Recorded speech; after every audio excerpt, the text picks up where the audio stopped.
Hello everyone, আজকে বুধবার, কালকে বৃহস্পতিবার আমাদের পূর্ণিমা লক্ষ্মী পুজো আছে। তোর জন্য সব গোছগাছ শুরু করে দিয়েছি। আর মা এদিকে ডাক্তার দেখিয়ে এলো, এখন করছে একটা শুক্তো আর চিকেন।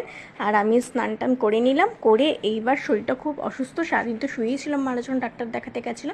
তো আসার পরে আমি স্নান করলাম, স্নান টান করে দেখো আমার যে কাঠের টেবিলটা থাকে সেটা আমি পরিষ্কার করলাম, করে শিবু আর লুকুসোনা তো থাকেই, তাছাড়া অন্যান্য ঠাকুরদের সব এসে যতটা পেরেছি বসানোর চেষ্টা করেছি। সেকেন্ড যে সেলফটা আছে আমার কাঠের, সেটা ফাঁকা করে মা তারাদের রাখলাম। আর আমার শোপিস মানে লোকনাথ বাবা, গোপাল টোপাল আমার ফটোর সাথে সেকেন্ডটাকে দিলাম। তো থার্ড নম্বরটাকে এই যে মা তারা, বালক ব্রহ্মচারী আর কাঠের টেবিলটা তোমাদের শিবু টিবুদের রেখেছিলাম।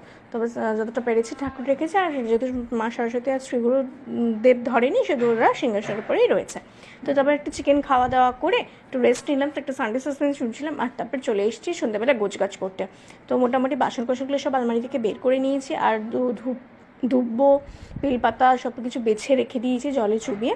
এই হয়েছে গোছগাছ শুরু। আজকে এইটুকুই, ভালো লাগলে লাইক করে, কমেন্ট করে, শেয়ার করে, চ্যানেলটা সাবস্ক্রাইব করে